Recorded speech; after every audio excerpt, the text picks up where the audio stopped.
안녕하세요. 승리한상 가족 여러분, 그리고 강성성경연구원 여러분, 오늘은 사도행전 8장 26절에서 40절 말씀을 전도자 빌립을 본받자라는 제목으로 함께 말씀을 나누도록 하겠습니다. 빌립은 7 집사 중에 한 사람이었습니다. 그리고 예루살렘 교회 환란이 심해지자 그는 이 예루살렘을 벗어나서 새로운 곳에서 복음을 전하는 이 복음의 사명자로서의 사명을 끝까지 감당했던 사람입니다. 그에게 지금 하나님께서 새로운 명령을 주십니다. 그리고 그 명령에 순종하는 빌립의 모습을 오늘 본문 말씀에서는 우리에게 가르쳐주고 있습니다. 26절 봅시다. 주의 사자가 빌립에게 말하여 이르되 일어나서 남쪽으로 향하여 예루살렘에서 가사로 내려가는 길까지 가라 하시니 그 길은 광야라 라고 얘기하고 있습니다. 지금 예루살렘의 이 사마리아 지역은 예루살렘의 북쪽에 위치하고 있습니다. 북쪽에 가서 열심히 사명을 감당하고 새로운 교회를 세우고 사마리아인들을 성령 안에서 하나 되게 만드는데 이 앞장섰던 일꾼을 하나님께서는 다시 남쪽으로 가라 그러시는 겁니다. 그것도 예루살렘, 극심한 예루살렘의 그 환란이 있던 그곳을 지나서 더 아래 광야로 가라고 합니다. 특히 광야라는 것은 사람이 있는 곳이 아닙니다. 그러니까 이것은 우리가 일반적인 이성을 가지고 있으면 좀 의아할 수 있습니다. 열심히 일하던 곳에서 나오라 그러고 나와서 예루살렘 그 위험한 곳을 지나가는 곳을 지나가서 더 아래로 가라 그러고 그 더 아래에는 지금 복음의 사명을 전할 사람들이 없는 광야 지역인 것입니다. 그런데 이 빌립은 그 어떤 부분에 대해서 여러 가지 의문을 가지고 여러 가지 해답을 강구할 수 있는 상황에도 불구하고 어떻게 하는지 보십시오. 27절 봅시다. 일어나 가서 보니 라고 얘기합니다. 즉 하나님의 명령이라면 내 이성적인 생각이 아니라 내 기본적인 개념에서 이것을 판단하는 것이 아니라 무엇을 하는 거냐면 순종을 한 것입니다. 이 복음의 역사에 우리가 신앙생활에 가장 많이 나타나는 것입니다. 하나님께서 명령하시고 우리가 그것을 순종했을 때 하나님께서는 항상 하나님의 뜻을 이루신다는 것입니다. 여기에 굉장히 중요한 내용이 있습니다. 우리의 삶은 하나님의 뜻을 이루는 삶을 사는 것입니다.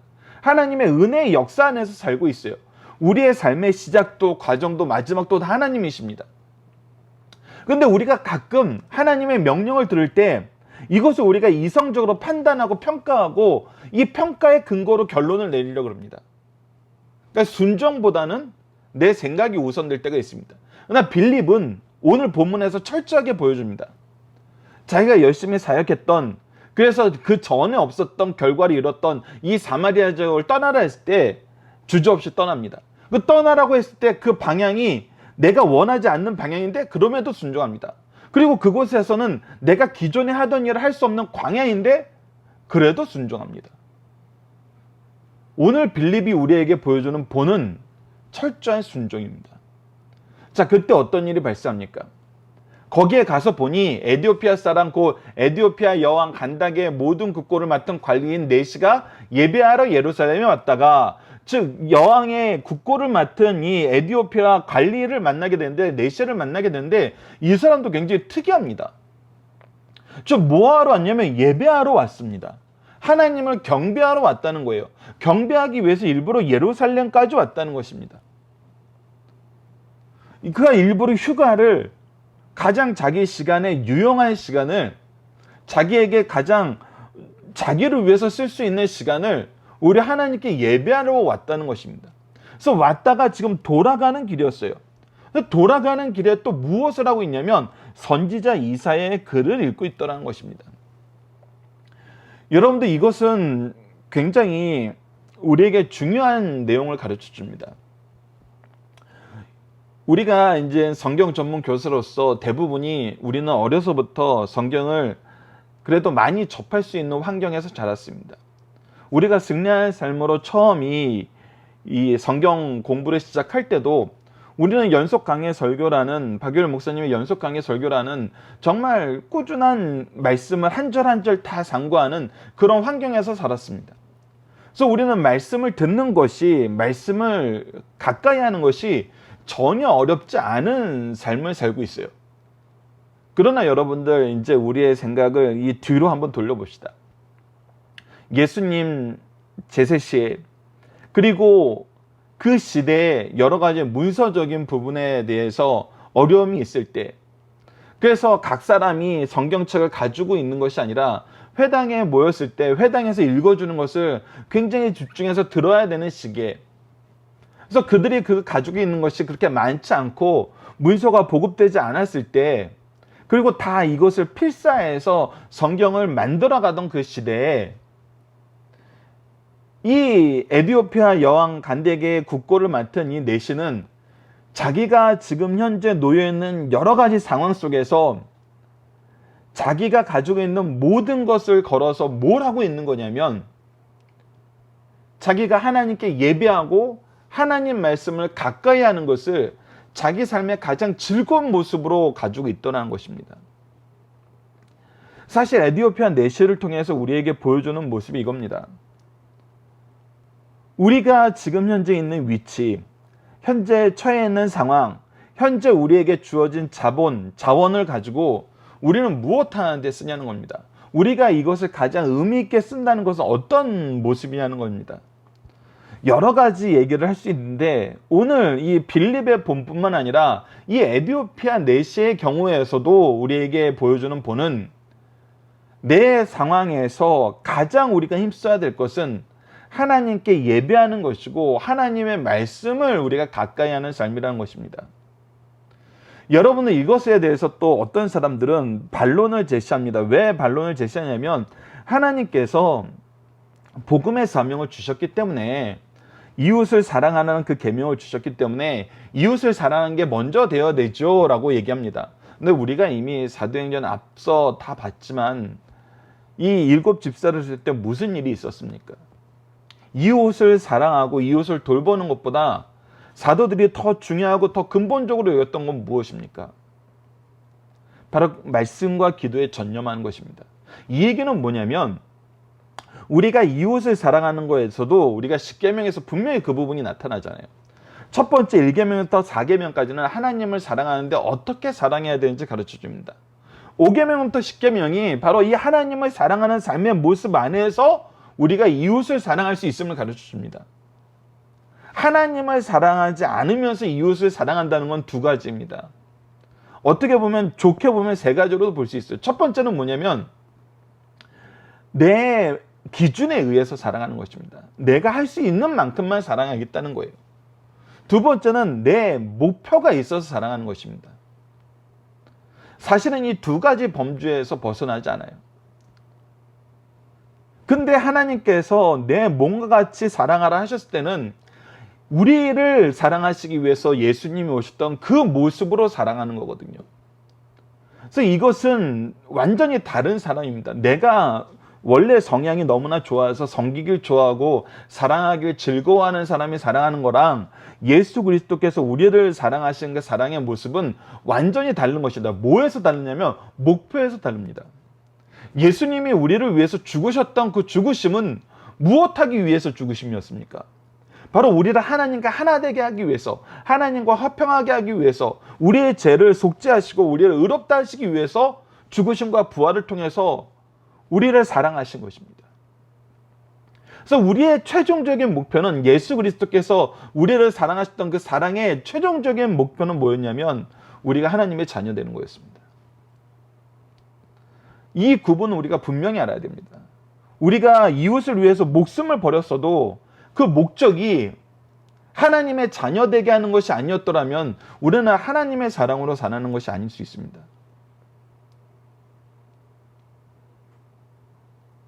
그래서 이 에디오피아 내시의 삶의 모습이 너무나 중요한 겁니다. 하나님을 바르게 예배하고 하나님의 말씀 안에서 산다는 것은 하나님이 우리에게 주신 사랑을 바로 깨닫고 하나님이 주신 사랑으로 사랑할 수 있는 가장 기본적인 삶의 모습입니다.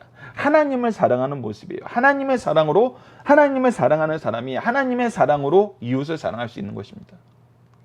에디오피아 내시는 지금 이 훈련을 받고 있어요. 하나님을 사랑하는 훈련을 받고 있습니다. 그때 누구를 만납니까?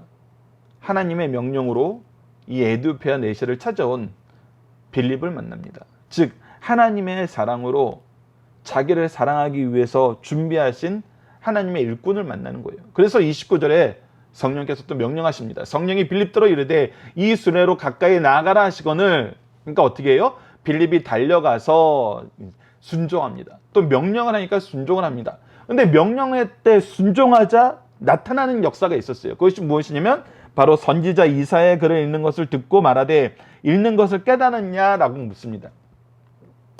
이때 이제 이사야의 글을 읽는 걸 듣고 이제 성령께서 자기를 왜 이곳으로 보낸지 분명히 알게 된 거예요. 이미 하나님께서는 이 에티오피아 내시를 구원하시기로 작정하셨고 하나님께서 이 에티오피아 내시의 삶 속에서 역사하셔서 자기 지위와 자기가 가지고 있는 자원을 가지고 뭐하는 삶을 살게 하셨냐면 예배하는 삶을 살게 하시고 하나님 말씀을 가까이 하는 삶을 살게 했어요. 그리고 하나님 자녀로 삼기 위해서 이제 빌립을 보내서 예수 그리스도를 믿고 그 안에서 부활의 능력을 생명을 얻게 하시려고 이 일을 작정하시고 준비하시고 에티오피아 내시와 빌립이 만나게 하신 것입니다. 그리고 빌립은 여기서 이제 자기 사명을 깨닫게 된 거예요. 이것을 가르쳐줘야 되겠다. 더 나아가서 이 성경 구절이 무엇인지 보면은 이 하나님의 준비하신 얼마나 놀라운지 우리가 알게 됩니다. 31절 봅시다. 대답하되 지도해주는 사람이 없으니 어찌 깨달을 수 있으랴 하고 빌립을 청하여 수레에 올라와 같이 앉으라 하니 라고 얘기합니다. 즉 그는 더 배우고 싶었던 것입니다. 더 알고 싶었던 것입니다. 무엇을 알고 싶었던 것입니까? 하나님의 계획을 알고 싶어 했고 하나님의 뜻을 알고 싶어 했고 하나님의 사랑을 알고 싶어 했던 것입니다. 그래서 32절에 그가 읽던 구절에 대해서 얘기하면서 빌립에게 도움을 요청합니다. 32절을 보면 읽는 구절은 이것이니 일렀을 때 그가 도살자에게로 가는 양같이 끌려갔고 털 깎는 자 앞에 있는 어린 양이 조용한같이 그의 입을 열지 아니하였다가 그가 굴욕을 당하였을 때 공정한 재판도 받지 못했으니 누가 그의 세대를 말하리요 그의 생명이 땅에서 빼앗김이로다 하였거늘 이라고 얘기합니다. 이 부분은 이사야서 53장 우리가 너무나 잘 알고 있는 그리스도의 고난장입니다. 그리고 나서 궁금해한 것이 있습니다. 34절에 보면 이 말씀을 그가 그냥 읽고 지나간 것이 아니라 잠잠히 이 말씀을 묵상하고 있었던 것을 보여줍니다. 34절에 이렇게 기록되어 있습니다. 그 내시가 빌립에게 말하되 청하건대 내가 묻노니 선지자가 이 말을 한 것이 누구를 가르침이냐 자기를 가르침이냐 타인을 가르침이라. 즉 이 선지자의 예언이 자기의 고난에 대해서 얘기한 것이냐 아니면 앞으로 올 다른 고난에 대해서 얘기한 것이냐라고 했을 때 35절 말씀을 보시죠. 빌립이 입을 열어 이 글에서 시작하여 예수를 가르쳐 복음을 전하니라고 얘기했습니다. 자, 그렇다면 이제 이 시간 우리가 이 말씀이 어떤 말씀인지 한번 보도록 하겠습니다. 이사야서 53장 6절에서 10절 말씀을 아래 적어놨습니다. 이 부분에 인용된 것은 좀 더 짧지만 앞뒤 우리가 문맥을 이해하기 위해서 이 말씀을 좀 더 보도록 하겠습니다. 이사야서 53장입니다. 우리는 다 양 같아서 그릇 행하여 각기 제 길로 갔거늘. 즉 우리는 인도해주는 사람이 없으면은 아무데로나 가는 흩어지는 이 속성을 가지고 있는 거예요. 그래서 각기 제 길로 갔어요. 자기 소견에 좋은 대로 살았어요. 즉 우리는 죄를 짓는 삶을 살았어요. 죄인인 삶이었어요. 근데 여호와께서는 우리 모두의 죄악을 그에게 담당시켰어요. 근데 우리의 이 죄, 우리가 죄인 되어서 죽게 되었던 이 삶을 하나님께서는 어떻게 하셨냐면 우리 모두의 죄악을 그에게 누군가에게 전가시켜서 그로 하여금 그것을 담당하게 하셨다는 거예요. 그래서 그의 이 고난은 우리의 죄 때문이었다고 성경에서 미리 가르쳐주고 있어요. 이 성경 말씀 우리가 후에 베드로의 사도 바울의 회심 역사에서 되게 중요한 역할을 하게 되고 이 부분을 우리가 이어서 갈라디아서 말씀과 연결해서 또 보게 됩니다. 자, 그리고 계속해서 그가 곤욕을 당할 때 괴로움을 당하여 괴로울 때에도 그의 입은 열지 아니었으며 그래서 보십시오. 하나님께서 그에게 모든 사람들의 죄악을 담당하기로 작정하셨기 때문에 그는 어떤 인생을 살았어요? 그가 자기 죄가 아니라 다른 사람의 죄 때문에 곤욕을 당했는데도 입을 열지 않았어요. 즉 그는 어떤 삶을 살았어요? 하나님께 순종하는 삶을 살았어요. 마치 도수장에 끌려가는 어린 양과 같이 털 깎는 자 앞에 잠잠한 양같이 그의 입을 열지 않았다. 그래서 철저하게 침묵하면서 그 길을 받아들였어요. 그 길을 스스로 갔다는 거예요. 하나님의 계획 안에서 하나님의 계획에 순종함으로 그 길을 갔다는 거예요. 그는 곤욕과 신문을 당하고 끌려갔으나 그 세대 중 누가 생각하기를 그는 살아있는 자들의 땅에서 끊어짐이 마땅히 형벌받은 내 백성의 허물 때문에 하루시려. 근데 그가 죄 없이 고난을 당하는 걸 보면서도 그 시대의 사람들은 생각하지 못했어요. 그가 우리를 위해서 곤욕을 당하는구나. 그가 우리 죄를 위해서 죽는구나. 이렇게 생각하지 못했다는 거예요. 그는 강포를 행하지 아니하였고, 근데 그의 인생을 보면은 그의 인생엔 죄가 없었어요. 강포하려 행함이 없었어요. 그의 입에는 거짓이 없었어요. 그리고 어떻게 됐어요? 그의 무덤이 악인들과 함께 있으며 그가 죽은 후에 부자와 함께 있도다. 즉 그가 어떻게 장사 지낼 것을 성경이 미리 예언하였고, 우리가 이 부활절에 고난주간에 항상 살펴봤던 것처럼 예수께서 성경대로 나시고 성경대로 사시고 성경대로 죽으시고 성경대로 장사되심, 이 부분을 얘기할 때 항상 이 말씀이 우리에게 이 인용이 되는 말씀임을 우리에게 가르쳐주고 있잖아요. 즉 이 말씀을 통해서 자연스럽게 좀 누가 드러나게 되냐면 예수 그리스도의 고난과 예수 그리스도의 죽으심이 나타나게 된다는 거예요. 이 내시가 마침 이 글을 읽고 있다는 거예요. 이것이 바로 성령님께서, 하나님께서 복음을 위해서 준비하심이라는 겁니다. 여호와께서 그를 상함을 받게 하시기를 원하사 질고를 당했어요. 이 모든 것은 누구의 계획이었던 거예요? 하나님의 계획이었던 거예요. 왜 이 계획을 세웠냐는 거예요. 그의 영혼을 속건 제물로 드리기에 이르면, 즉 우리의 죄를 대속하기 위한 대속의 제물로 바치셨다는 거예요. 그가 씨를 보게 되면, 그로 인하여 우리가 어떻게 된 거예요? 여기서 씨를 보게 된다는 건 후손을 보게 된다는 것입니다. 즉 그의 속죄의 죽으심으로 말미암아 우리가 생명을 얻는 자의 후손이 되었다는 거예요.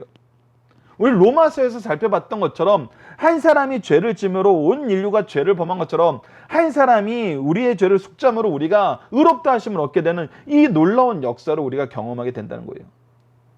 그래서 그의 날은 길 것이요 또 그의 손으로 여호와께서 기뻐하시는 뜻을 성취하리라.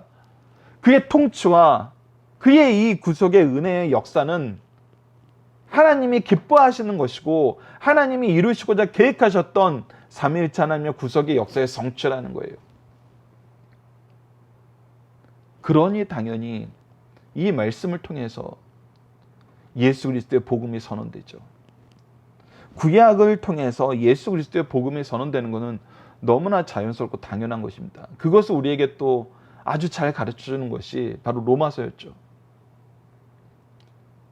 그래서 이것을 갖게 됩니다. 그래서 예수 그리스도의 복음을 전하는데 어디까지 전했습니까? 바로 이 예루살렘이 일어났던 회개의 역사, 세례받고 그리스도인이 되는 역사까지 가르친 것이죠.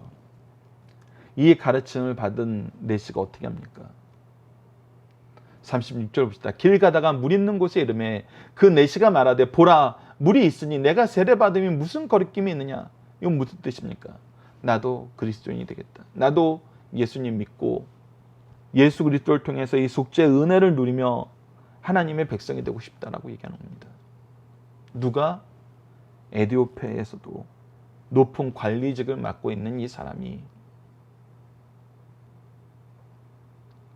그리고 예루살렘에 일어났던 이야기, 사마리아 성에서 일어났던 이야기를 들었더라면 그가 세례받음은 무슨 의미입니까? 내가 그리스도인이 되어서 그리스도의 복음을 전하는 은혜의 통로가 되겠다는 것입니다. 여러분들 세례받는 것의 의미도 우리가 다시 한번 묵상해야 됩니다. 내가 그리스도인 된다는 것을 단순히 고백하는 데서 끝나는 것이 아닙니다. 우리가 복음의 사명 안에서 이 빌립을 통해서 내가 복음의 말씀을 배웠던 것처럼 나 또한 누군가를 위해서 복음을 전할 수 있도록 준비해 놓음을 알고 영생의 말씀을 전하는 삶을 살겠다는 그것이 그리스도인의 삶의 본질입니다. 우리가 앞서 나눴던 것처럼 마태복음 28장 18절로 20절 말씀의 명령, 사도행전 1장 8절의 명령을 수행하는 것이 그리스도인들의 본분이고 본질이에요. 세례를 받는다는 것은 내가 이제 그 삶을 살겠다는 것입니다. 38절 봅시다. 이에 명하여 수레를 멈추고 빌립과 내시가 둘 다 물에 내려가 빌립이 세례를 베풀고 둘이 물에서 올라올세. 어떻게 합니까? 주의 영이 빌립을 이끌고 가신지라. 즉 이것이 하나님의 뜻을 이루는 일이었음을 주의 영이 빌립을 이끌어 가심으로 둘 다 확신하게 된 겁니다. 하나님의 준비하심 안에서, 하나님의 보내심 안에서 우리가 만났고 우리가 이곳에서 하나님의 뜻을 이루었고 이제 하나님의 뜻이 이루어진 상태에서 우리가 또 하나님이 우리에게 명령하신 곳으로 각자 가게 되는 것입니다. 그래서 무엇이 있습니까? 내시는 기쁘게 길을 가므로 그에게는 이제 기쁨이 넘치게 되는 것입니다. 이 기쁨은 어떤 기쁨입니까? 예수 그리스도 알므로 죽음에서 살아난 생명의 기쁨입니다. 하나님 백성 아니었던 데에서 하나님 백성 된 기쁨입니다. 죄에게 노예된 삶에서 하나님의 자녀된 기쁨입니다. 이제 나에게 주신 인생의 의미를 알고 이제 나에게 주신 이 인생의 방향에서 내가 방황하지 않게 됨에 대한 기쁨입니다. 여러분도 우리는 어떤 기쁨을 누리고 있습니까? 이 기쁨은 빌립의 기쁨이었고 이 빌립의 기쁨은 이 에디오피아 내시에게 확장되었고 이 에디오피아 내시는 이 기쁨의 길을 감을 즐거함으로 자기 인생을 또 걸어가게 됩니다. 그리고 보십시오. 빌립은 아소도에 나타나 여러 성을 지나다니며 복음을 전하고 가이사랴에 이르러 다시 그를 북으로 올라가게 하십니다. 빌립의 인생은 하나님의 명령에 순종하는 인생이었습니다. 나에게 주신 사명에 순종하는 인생이었어요. 우리가 사도행전 뒷부분에서 이 부분을 또 한번 확인하게 됩니다. 21장에서 이 부분을 다시 한번 확인해 보도록 하겠습니다. 자, 본문 묵상하기입니다. 첫 번째, 주의 사자는 빌립을 어디로 이끌었고 누구를 만나게 되었나요? 주의 사자는 예루살렘 남쪽으로 광야에 있는 데까지 이르렀고 거기서 에디오피아 국고를 맡은 내시를 만나게 됩니다. 그리고 이 내시에게 나아가라고 내시를 위해서 너를 보내심을 깨닫게 합니다. 두 번째, 빌립은 에디오피아 내시에게서 무엇을 묻습니까? 그때 이사야 성경을 읽는 것을 보고 이 또한 성령의 준비하셨음을 깨닫게 되고 빌립은 거기서 자기의 사명을 깨닫게 됩니다. 이 사람에게 이 말씀을 가르치고 이 말씀을 통해서 예수 그리스도의 복음을 전해야 되는구나. 너무나 당연한 사실입니다. 오히려 하나님의 준비하심을 빌립이 발견하게 되는 겁니다. 우리가 인생을 살 때 이 부분에 우리가 충성해야 됩니다. 이때 더욱 충성해야 된다. 그것이 무엇이냐면 내가 준비한 것이 아닌데 하나님이 준비해서 나에게 맡기신 일이 있습니다. 그 일은 반드시 성취되는 일입니다. 그리고 이 일에 쓰임받는 것은 우리에게 너무나 큰 기쁨입니다. 여러분들 이때 뒤로 후퇴하지 마십시오. 이때 여러분들의 귀를 닫으시면 안 됩니다. 오히려 순종해야 됩니다. 기뻐해야 됩니다. 감사해야 됩니다. 세 번째, 에디오피아 내시는 무엇이라고 답하고 무엇을 궁금해하나요? 가르쳐주는 사람이 없어서 깨닫지 못한다고 얘기합니다. 이건 너무나 당연한 것입니다. 성경은 내가 임의로 풀 수 있는 것이 아닙니다. 그리고 전체 내용을 우리처럼 현대처럼 앞서 얘기했던 것처럼 현대처럼 우리가 성경을 처음부터 끝까지 다 함께 볼 수 있는 시대가 아니었습니다. 그 파트만 볼 수 있는 시기였어요. 그럴 때는 다 이해하는 것은 어렵습니다. 그래서 하나님께서 항상 우리를 위해서 누구를 준비해 놓으시냐면 영적인 지도자를 준비해 주시는 것입니다. 말씀의 통로를 준비해 주시는 것입니다. 그 기초가 바로 가정과 교회입니다. 그래서 가정과 교회는 말씀 공동체라고 예배 공동체라고 얘기하는 이유가 바로 여기에 있습니다. 하나님이 우리에게 하나님을 알게 하시기 위해서 준비해 놓으신 준비하심의 역사 안에서 세워진 것이 가정과 교회라는 것입니다. 그래서 이것을 여러분들이 충만하게 누릴 수 있어야 됩니다. 그리고 그 글은 바로 앞서 얘기했던 것처럼 이사야서 53장 말씀이었습니다. 빌립은 어떻게 예수 그리스도의 복음을 전하여 이 글에서 시작하여 예수 그리스도의 복음을 가르칩니다. 이 글은 너무나 정확한 예수 그리스도의 고난에 대해서 얘기하고 있고 예수 그리스도의 죽으심의 의미에 대해서 얘기하고 있고 하나님의 구속의 계획에 대해서 얘기하고 있고 그의 부활에 대해서 얘기하고 있습니다. 그래서 그는 이제 예수 그리스도를 배우게 됐습니다. 그때 어떤 일이 발생합니까? 5번 문제. 내시는 무엇 받기를 원하나요? 세례 받기를 원합니다. 세례 받는다는 건 무슨 뜻입니까? 내가 그리스도인 되겠다는 것입니다. 그래서 사실 최초의 이방인에 대한 전도는 이 에디오피아 내시가 맞습니다. 그러나 이 교회에 공포되고 선언되는 것이 이제 우리가 뒤에서 살펴보게 된 고넬로의 역사였기 때문에 이 부분도 우리가 더 중요하게, 더 자세하게 볼 수 있는 것입니다. 6번, 내시는 어떤 마음으로 길을 가고 빌립은 무엇을 하나요? 내시는 기쁜 마음으로 길을 가게 됩니다. 이제 이 기쁨이 넘치는 삶, 이것이 우리가 가지고 있는 가장 큰 기쁨입니다. 죽음에서 생명으로, 영생으로, 죄인에서 의인으로, 이방인에서 하나님의 백성으로, 하나님이 주신 일꾼으로 살게 되는 것이다. 그리고 빌립은 여전히 하나님의 명령에 따라서 그리스도의 복음을 전하는 삶을 살고 있습니다. 자, 본문의 중심 사상을 보도록 하겠습니다. 오직 성령이 너희에게 임하시면 너희가 권능을 받고 예루살렘과 온 유대와 사마리아와 땅끝까지 이르러 내 증인이 되리라 하시니라 라는 이 사도행전 1장 8절 말씀. 이 말씀은 모든 그리스도인에게 내리는 명령과 동시에 그렇게 되리라는 예언이므로 반드시 실현되는 말씀입니다. 그래서 이 순간이 있습니다. 하나님께서 이 순간을 위해서 나를 준비시키셨고 나와 동행하셨고 이제 열매 맺게 하시는구나. 그때 우리는 더 순종해야 됩니다. 더 충성해야 됩니다. 스데반의 순교를 기점으로 예루살렘 교회의 핍박이 밀어닥치면서 복음 전도가 이 명령과 예언이 유대와 사마리아에 실현되었습니다. 특별히 스데반 집사의 순교로 시작된 복음의 확산은 같은 동료 집사인 빌립에 의해서 사마리아로 넘어가게 되었고 성령께서는 복음의 확산을 사마리아에서 멈추게 하지 않으시고 이방 세계를 향하여 나가게 하셨습니다. 그리고 빌립을 통해서 아프리카 중부에 위치한 에티오피아로 확산되게 하셨어요. 이는 사도행전 10장에서 베드로 사도가 팔레스틴에 거주하고 있던 로마 군인 장교인 고넬로에게 복음을 증거한 사건과 함께 복음의 물결이 이방 세계로 흘러 들어가는 모습을 보여주고 있습니다. 빌립 집사가 에티오피아 국고를 맡은 내시에게 세례를 주고 베드로 사도가 이방인 고넬로에게 세례를 줌으로써 이방인인 우리에게까지도 복음이 전달되고 예수를 믿고 세례를 받아 구원 얻는 통로가 열리는 것을 우리에게 보여주고 있습니다. 자, 본문의 중심사는 첫 번째입니다. 빌립 집사의 사마리아 전도는 성공적이었다는 것을 우리를 통해서 확인해 줍니다. 이때 예루살렘 교회에서 파송한 사도들이 빌립 집사의 직분을 격상시키거나 특별한 지혜로 보상해준 흔적이 없습니다. 그리고 빌립 집사는 사마리아에서 특별히 대접을 받을 수 있는 성직을 부여받지도 못했습니다. 이런 빌립에게 내려진 명령은 광야로 가라는 것입니다. 성령의 음성이 있었고 빌립은 이에 순종했습니다. 앞서 얘기했다시피 광야로 간다는 것은 이성적으로는 참 이상한 일입니다. 현실적으로도 이상한 일이에요. 근데 그는 순종했습니다. 그리고 광야에서 에티오피아의 국고를 맡고 있는 내시를 만나 복음을 성공리에 전했습니다. 하나님께서는 이때도 빌립을 에티오피아의 국빈 대접을 받는 선교사로 가게 하지 않으시고 아무런 보상도 없이 아소도를 거쳐 가이사라에게 이르게 하셨습니다. 이러한 모든 하나님의 명령에 빌립은 순종하였습니다. 그러니까 하나님의 계획에 순종한 거예요. 이 계획에서 뭔가 내 지분을 찾거나 내 어떤 특권을 누리려고 하지 않았어요. 이러한 빌립의 모습을 통하여 하나님의 말씀에는 그 어떤 경우에도 순종해야 될 것을 가르쳐줍니다.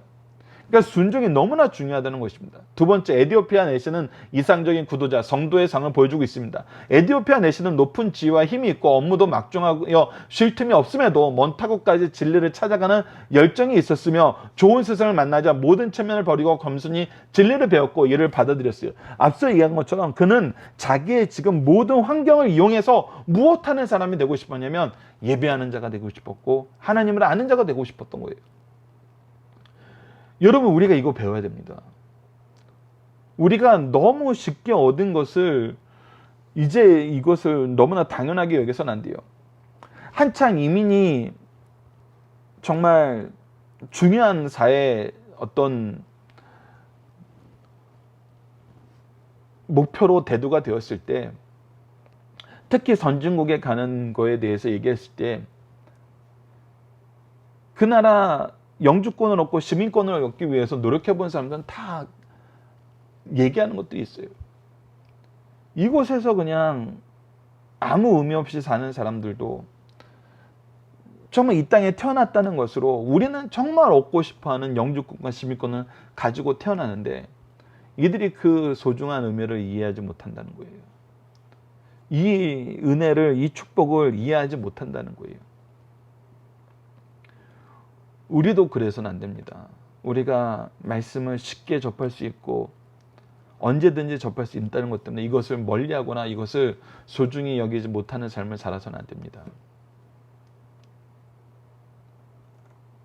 계속해서 봅시다. 또 진리 안에서 자기를 발견하자 신앙의 초보 단계에 있음을 깨닫고 세례를 받으며 구원에 이르게 되었습니다. 성도들에게 이런 구도자의 열정이 있을 때 성령께서 그 사람 자신뿐만 아니라 그가 속해 있는 영역, 나라, 직장에까지 구원 얻는 역사를 베풀어 주시는 보게 됩니다. 여러분들께서 말씀으로 준비하십시오. 말씀을 소망하십시오. 바른 예배자가 되십시오. 이 말은 우리에게서 절대 떠나서는 안 된 말입니다. 세 번째, 스데반 집사와 함께 빌립 집사는 이상적인 전도서장을 보여주고 있어요. 빌립 집사는 평신도 지도자로 자급자족 하는 전도자로서 의무감이 마지못해 일하지 않고 불타는 사명감으로 일했습니다. 또한 언제나 자기 입장에서 일하지 않고 하나님의 뜻을 따라 일했습니다. 집사로서 평생 봉사하면서 자기 가족을 모두 구원했고 교회의 좋은 일꾼으로 헌신하였습니다.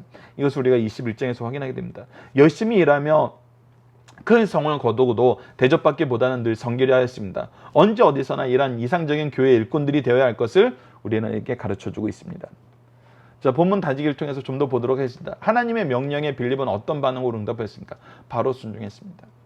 우리가 이것을 이제 계시 의존 신앙이라고 여러 번 나눴습니다. 박윤호 목사님이 항상 강조하던 겁니다. 하나님이 가라 하실 때 가고 멈추라 할 때 멈추고 하라 할 때 하고 하지 말라는 거 하지 않는 것입니다. 하나님 말씀대로 사는 거예요. 명령대로 사는 거예요. 순종하는 삶이에요. 그리스도인들의 삶의 특징은 순종하는 삶입니다. 두 번째, 하나님께서 에디오피아 국고 맡은 내시에게 주의 사제를 파송하지 않으시고 왜 빌립을 보내셨을까요? 이것은 하나님께서 일하시는 방법입니다. 하나님은 우리를 하나님의 형상으로 세우시고 우리를 통해서 이 세상을 축복하실 것을 이미 창세기 1장에서 보여주셨습니다. 이것이 하나님의 계획입니다. 하나님은 이 계획을 위해서 이 온 우주를 창조하시고 우리를 세우셨습니다. 그래서 하나님이 세우신 계획과 하나님의 방법을 우리가 이해하는 것은 너무나 중요해요. 그래서 우리를 통해서 일하시는 걸 기뻐한다는 걸 이해하지 않으면은, 이것을 깨닫지 못하면은 계속 하나님의 뜻과 하나님의 계획 안에서 방황하는 삶을 삽니다. 그리고 쓸데없는 것을 요구하게 돼요. 근데 하나님의 방법을 먼저 이해하셔야 됩니다. 하나님이 기도를 통해서 능력 주신다고 그랬어요. 우리는 기도해야 됩니다. 하나님 다 아시니까 우리가 기도 안에서 들어주실 거죠. 하나님은 그렇게 무질서한 하나님이 아닙니다. 질서 안에서 행하십니다. 그래서 우리에게 예배가 중요한 걸 가르쳐주고, 하나님 사랑한다는 것은 바로 바른 예배자가 돼야 된다는 것을 시키면서 분명히 선언하시는 겁니다. 그리고 그 하나님 사랑 안에서 이웃을 사랑할 수 있음을, 하나님이 주신 은혜와 능력 안에서 우리가 이웃을 사랑할 수 있음을 팔복을 통해서 또 보여줍니다. 그리고 예수 그리스도께서 십자가상에서 하셨던 7가지의 말씀을 통해서 우리의 인생이 어때야 됨을 보여줍니다. 이것을 우리가 잘 배워야 됩니다.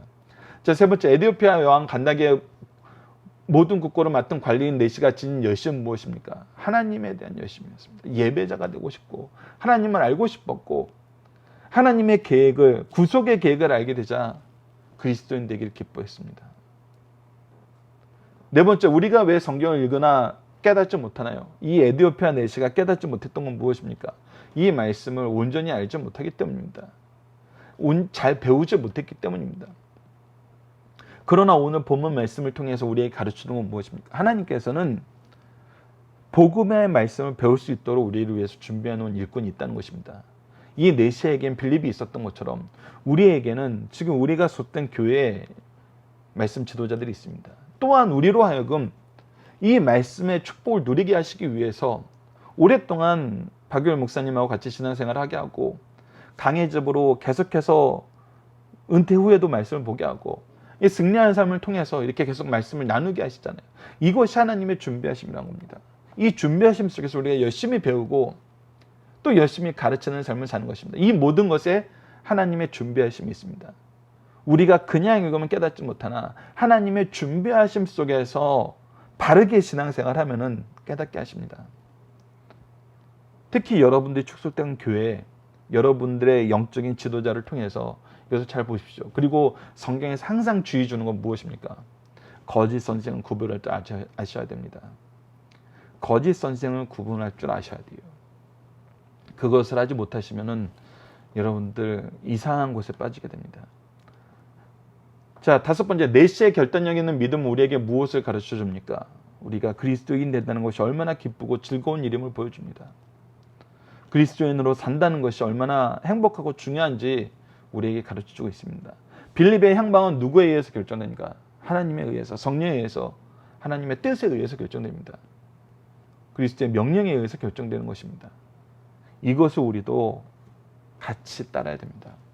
자, 본문 적용입니다. 우리는 누구의 부르심과 누구의 보내심과 누구의 계획 속에서 신앙생활을 하나요? 우리의 철저하게 다시 한번 봅시다. 우리는 하나님의 계획 속에서, 하나님의 부르심과 하나님의 보내심과 하나님의 계획 속에서 신앙생활합니다. 즉 우리가 알아야 되는 것은 하나님의 계획입니다. 하나님의 뜻입니다. 그러니까 하나님의 뜻과 하나님의 준비하심과 하나님의 동행하심과 하나님이 이루시고자 하시는 것, 그러니까 하나님을 알아야 됩니다. 하나님을. 그리고 우리의 신앙생활이 하나님의 뜻을 전하는 것입니다. 특히 삼위일체 하나님의 구속사를 전하는 것입니다. 다시 한번 얘기하는 거예요. 다시 한번. 우리가 이 세상을 사는 거, 앞서 얘기했다시피 이웃을 사랑하라는 이 이웃의 사랑의 내용은 철저하게 예수 그리스도를 본받는 것입니다. 예수 그리스도를 본받는다는 건 무엇입니까? 바로 예수 그리스도를 통한 우리의 속죄와 부활을 통한 의롭다 하심, 그리고 우리를 향한 구원의 계획 속에서 사는 것입니다. 예수 그리스도가 하나님의 아들이시오 그리스도이심을 인정하는 삶을 사는 것입니다. 그래서 우리가 그들을 기뻐하기 위해서 사는 것이 아니라 그리스도의 기쁨을 맛보게 하기 위해서 산다는 거, 우리가 이 차이 분명히 알아야 됩니다. 그리스도인들은 그들이 좋아하고 그들이 즐거워하는 모습을 위해서 이웃을 사랑하는 것이 아니라 그리스도의 기쁨을 맛보게 하기 위해서 그들을 사랑하는 것입니다. 이 목표가 변해서는 안 됩니다. 이 목적이 변해서는 안 됩니다.